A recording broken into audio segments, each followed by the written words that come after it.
I know, many gun-owning citizens will argue that the Second Amendment is our constitutional right for gun ownership.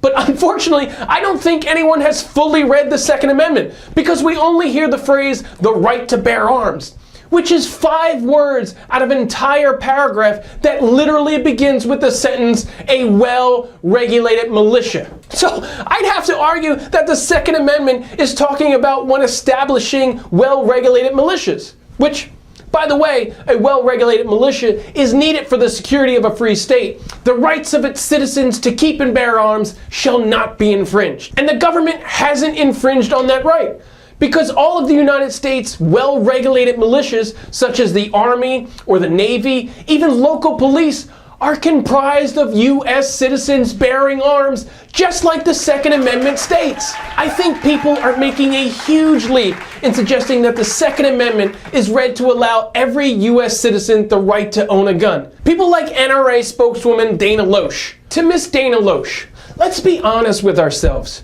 There are people in both of our lives right now that we would not want to own a gun. Like, I'm sure you think that about your husband and his pretentious mustache for dudes who peaked in high school. Shit, we can probably think of at least 15 other people off the top of our heads that we would not want to own a firearm ever.